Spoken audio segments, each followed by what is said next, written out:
For anyone who wanted union with God or a deep state of transcendental bliss, it would be likely to assume, given what society defines as a spiritual experience, that it comes through a deep mode of meditation, aloneness, and living off the grid. Living as close as possible to primally.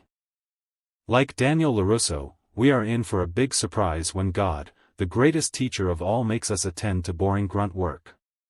You don't imagine that grunt work is what you believe would offer you the opportunity to live above your own expectations. For spiritual seekers, we don't expect grunt work to be the thing that offers us the house or cottage with the white picket fence and loving twin flame tribe. I am not saying this because even I have all the answers or am deeply in love with grunt work. The very worst I am finds it useless, a waste of time, and intensely robotic. I do not understand its meaning to me. But God does. And so for the seeker who is eager to get all of the blessings that God offers without all the lessons that must be learned, I would say that one should be willing to trust God with the process He created to ensure the best transition for the greatest version of yourself. That what you cannot see, define, or anticipate. To be doing grunt work is in fact an opportunity to realize that you are performing a task without purpose to yourself but with an abundance of meaning to God. And that selfless sense of effort is what makes the journey purer, and intensely more refined. For true seekers, this is something you already know.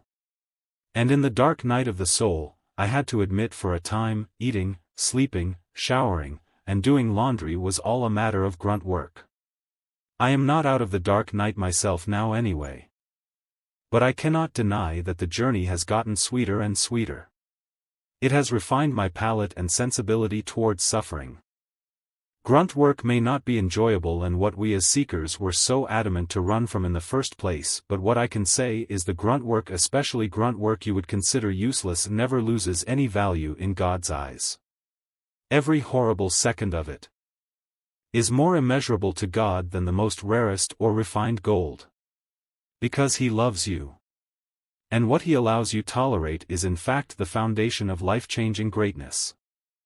How would you believe you could assume what you as a masterpiece could be if you didn't have to trust the Maker who designed you to know the steps of that journey before you did? It is not always painless. But I can argue that this path is far more peaceful. And the trust you get from truly depending on God is more rewarding when everything finally goes your way than if you had tried to resist His control and consequently His love.